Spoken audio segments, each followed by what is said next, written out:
family has a little vacation home in Colorado. My parents are avid skiers, which was the motivating factor behind that purchase. The home has been in the family since before I was born. It's definitely showing its age in a lot of ways, but it's also like 40 years old. It's not gonna look new.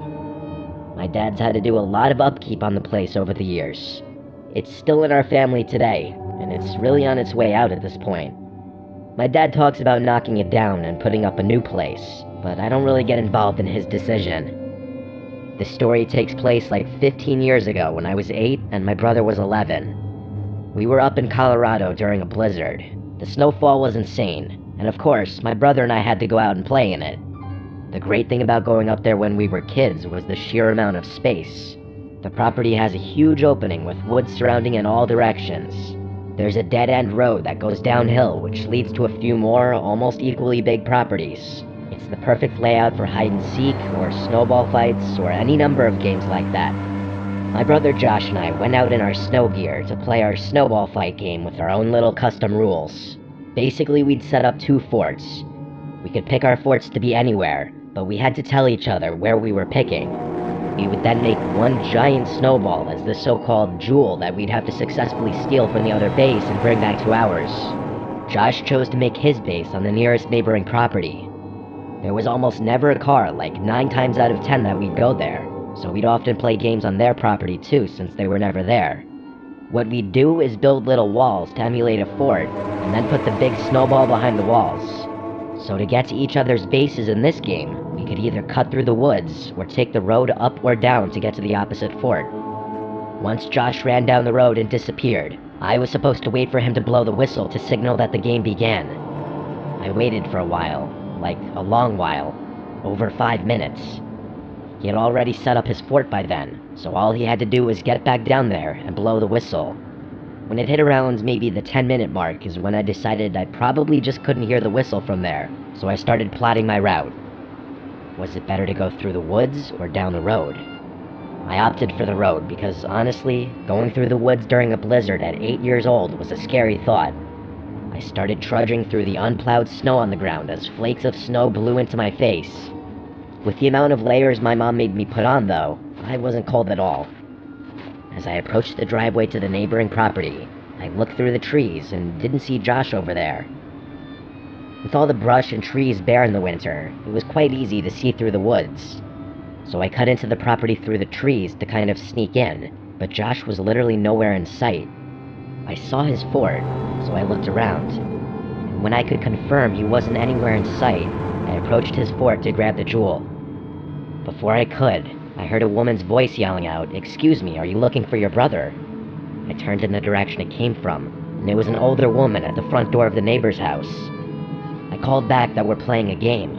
She responded with, "Your brother's in here." I was very confused. I started walking towards the front steps of the house, and as I got closer, the woman's face got clearer. To my 8-year-old mind, she looked a lot older than she probably was. As I got closer to the house, I noticed at one of the upstairs windows, there was someone looking out at me. For a second, I actually thought it was Josh. It was someone with half their face covered, presumably by a black beanie, and the bottom part of their face covered under the bottom of the window.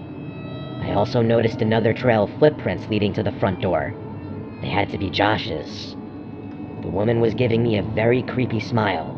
I remember that feeling of my heart dropping for some reason. She waved me inside to come in and get out of the cold. I stopped dead in my tracks and screamed, "Josh," but there was no response. The woman stopped smiling. She didn't expect me to do that. I also noticed that the other trail of footprints was doubled over.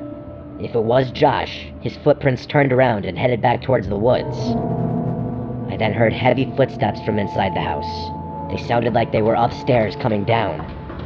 I started to run, and the woman screamed something at me or someone else that I didn't understand. I looked back once at the house, and that face that was upstairs at the window before was no longer there. I ran off the property back on the road, running through my previous footsteps. I started to hear my dad's whistling from up the hill, the whistling he'd do to get my brother and I home at dinner time. When I made it back to our driveway, my dad and Josh were there already, having been on their way to get me. Before I could even try to explain what just happened, Josh was already telling me that there were people in the neighbor's house telling him to come inside. I said the same exact thing happened to me, so my dad went down there with some kind of weapon in his hand while we waited in the home with our mom. He came back after a long while and said that the front door was locked and no one was answering, so we went to another neighbor's house, and they knew the owners of the house and they called them. This part still gives me chills whenever my dad mentions what he was told. The owners of that house were not there that weekend. Nobody was supposed to be in the house. The cops were called and everything, and my brother and I did have to speak to one of the officers on scene to describe the woman. After that, we were no longer involved. According to my dad, the back door was unlocked and the house was investigated, which turned up nothing. For this reason, my parents took home any extra valuable things in fear of a break-in while we were gone. After that day, we steered clear of playing on that property, just from the creepiness factor of that memory alone. Thank God we didn't go in that house.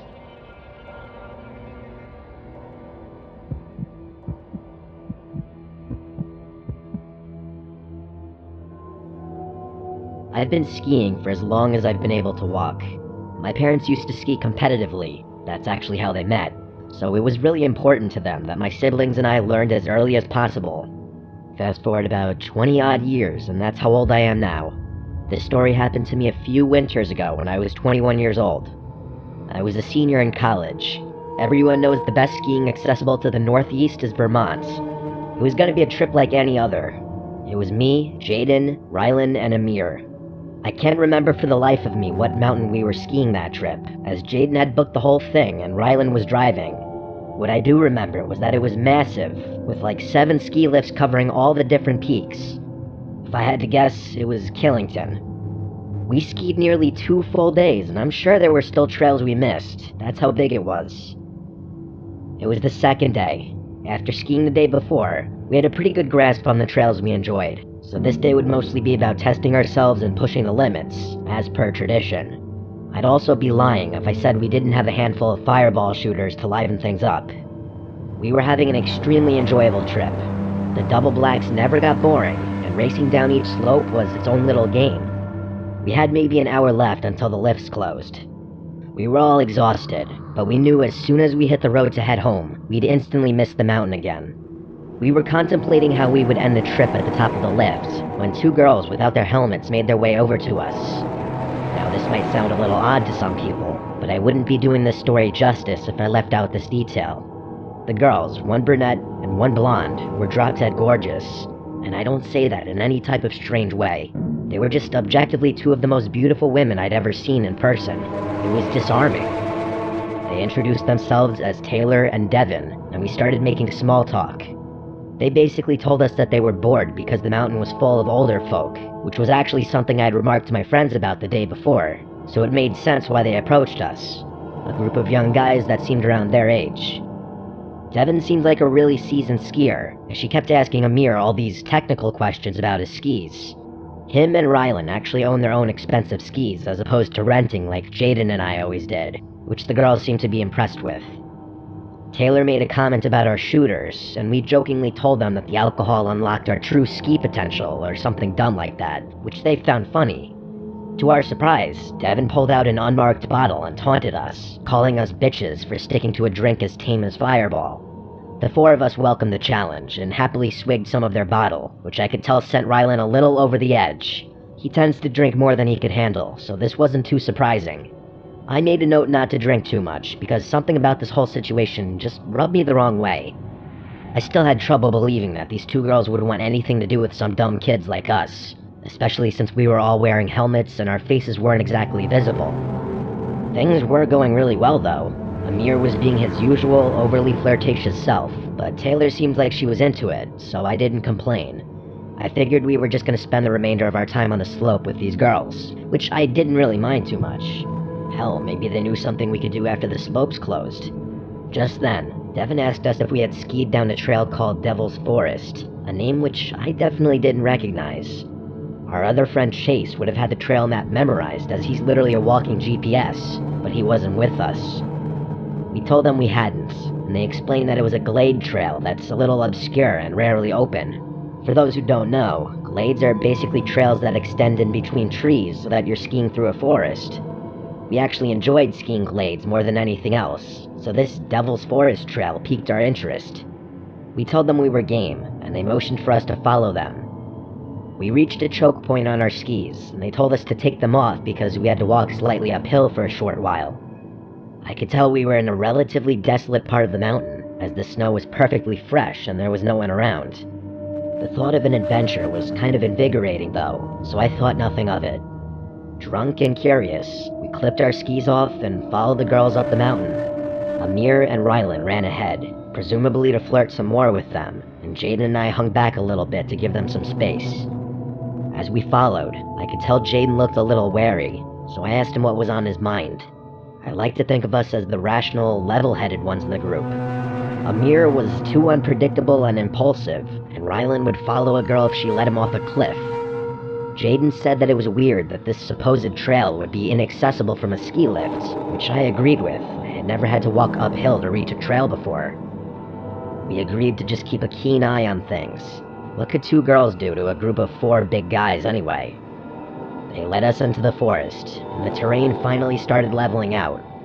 Jaden and I caught up with the group, and it was apparent that Rylan and Amir had both made considerable progress. Rylan had his arm around Devin, who was smiling and laughing. They pointed in the same direction we had been traveling, which had all of a sudden become a downward slope.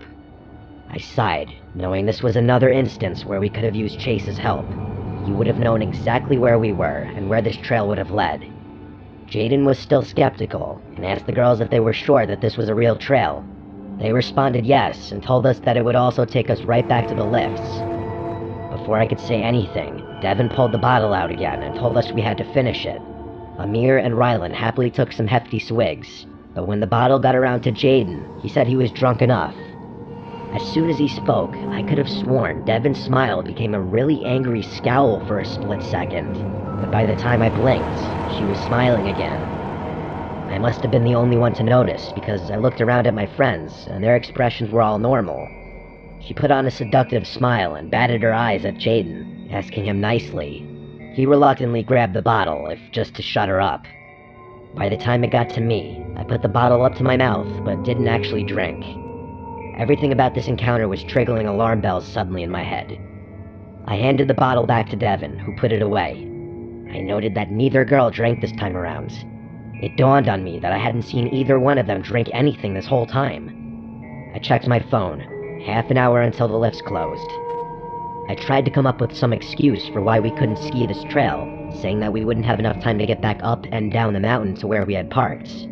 The girls insisted that we'd have enough time and that the lifts were connected on the bottom anyway. Then, without warning, they told us that we were wasting too much time and took off toward the slope, telling us to follow them if we could.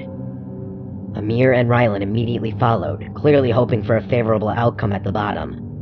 Jaden and I obviously didn't want to, but figured we had no choice but to follow, so that's what we did.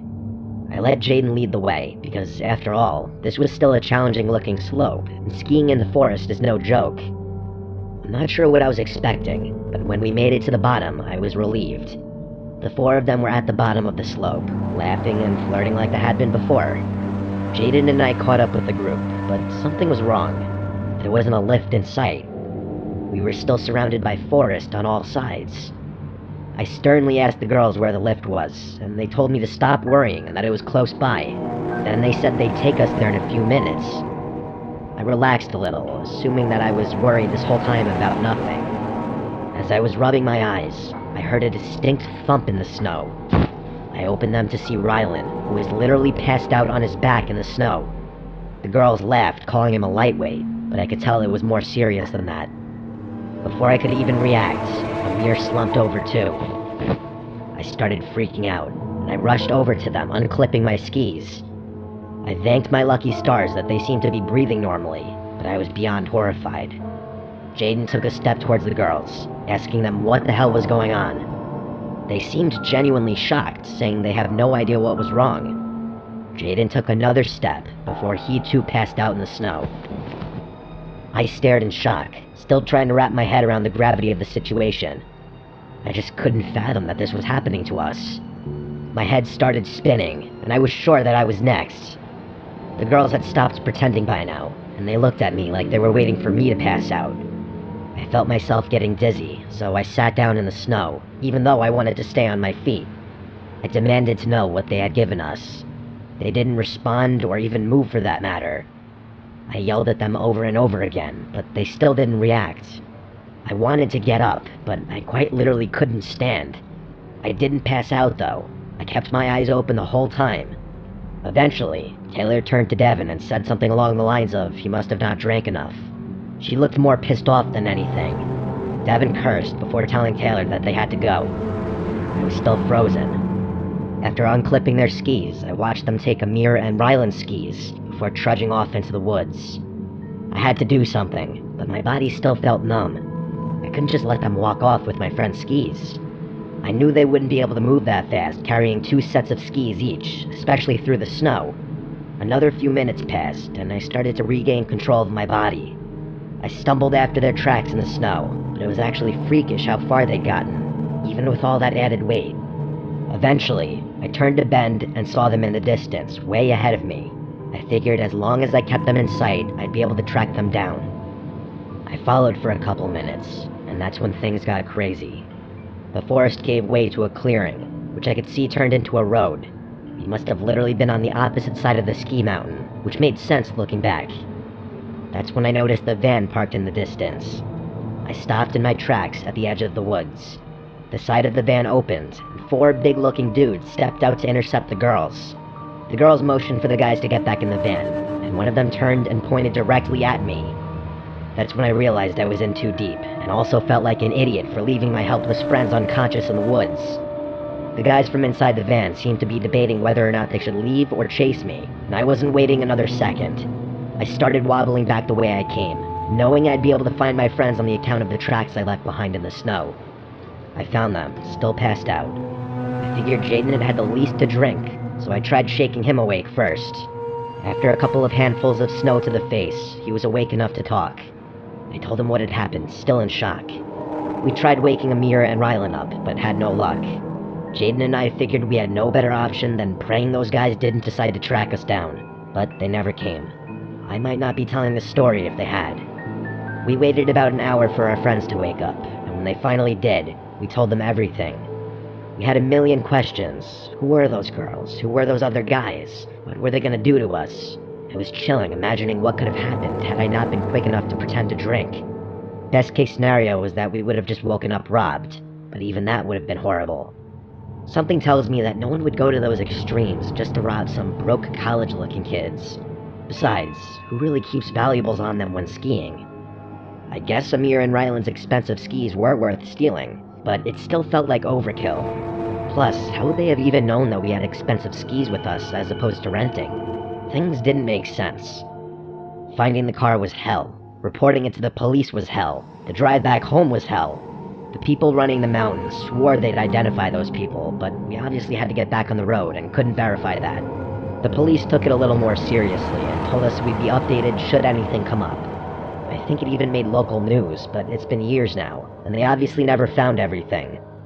To this day, we have no idea what kind of roofie they even gave us. Nothing online described anything that was so effective so quickly, especially in a moderately small amount. Our best guess was that the substance was a mix of drugs, which makes sense because all my friends were feeling kinda woozy after they woke up. Those girls and whoever else was behind the whole thing were some sick people. I can only hope it was just an elaborate robbery and nothing more sinister.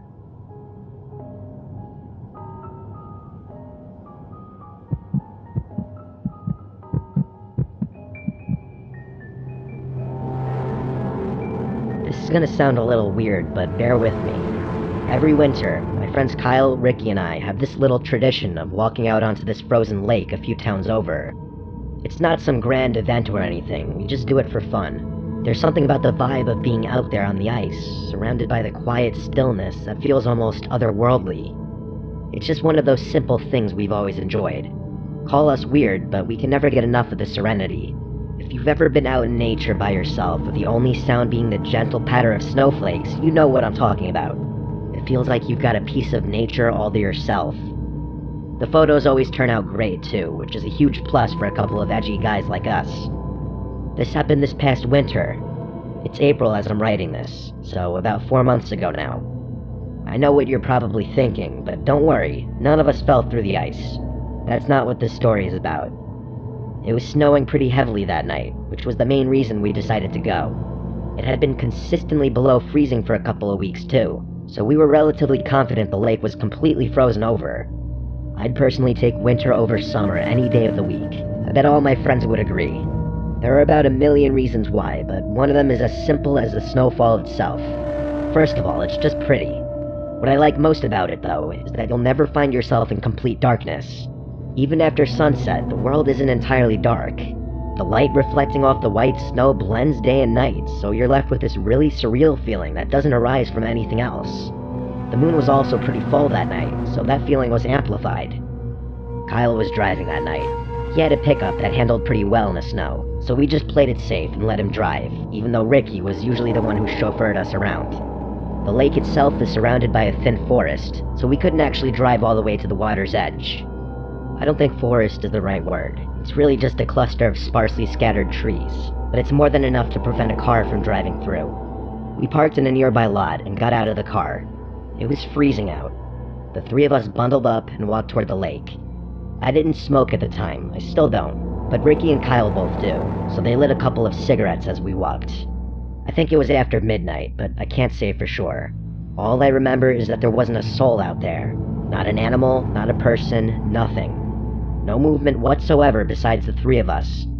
We reached the lake, and as we anticipated, it seemed completely frozen over.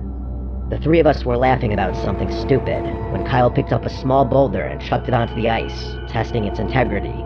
It didn't even crack, so we took that as an indication to make our way towards the middle of the lake. We obviously didn't go super far on the ice, that would have been careless, but we did venture a decent ways away from the ledge. We were maybe 100 feet out when something caught our attention. On the far side of the lake, near the edge where the trees bordered the ice, something big and dark was moving. We stopped talking immediately. We just stopped in our tracks, watching. Whatever it was large, hunched over, and moving slowly toward the lake. Finally, we realized what we were looking at. It was a bear. Ricky was the first to say something. He whispered, "Is that a bear?" as quietly as he could. I didn't answer. My heart was already racing. If it was a bear, the last thing we wanted to do was draw its attention. We stood there, frozen, not even daring to breathe too loudly.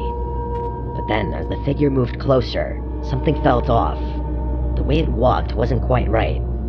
Too upright. Too human. It also looked like there was something dragging behind it. Nothing about it made sense. It was one of the most bizarre things I'd ever seen. And that's when it straightened up completely, and we realized the truth all at once. It wasn't a bear.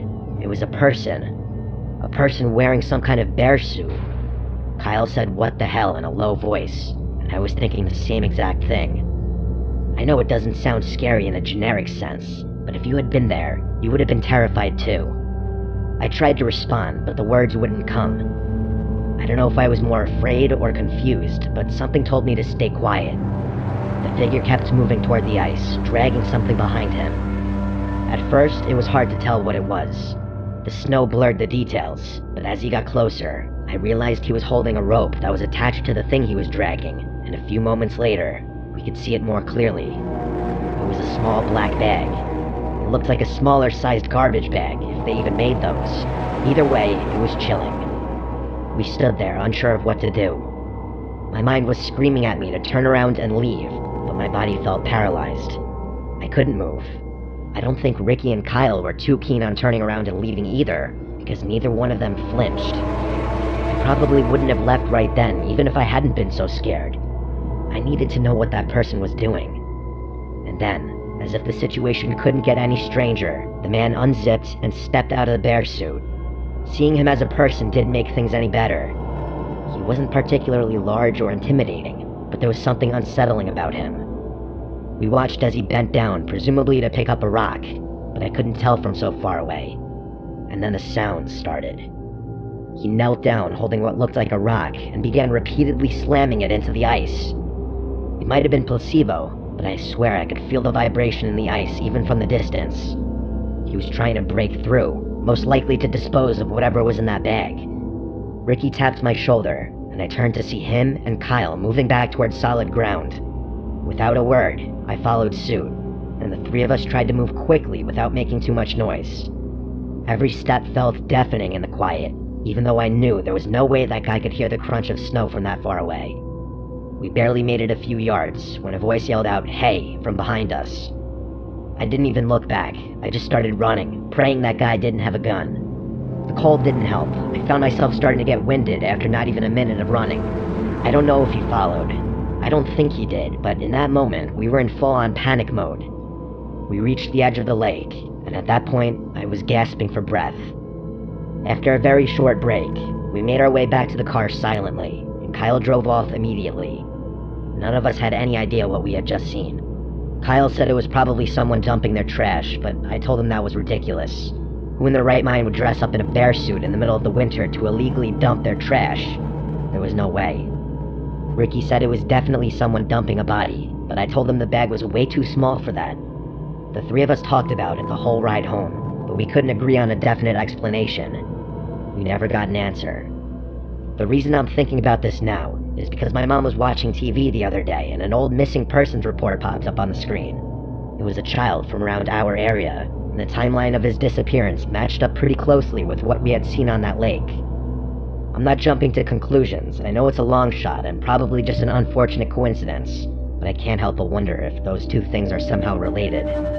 By the time you're hearing this, we've probably reported our sighting to the police.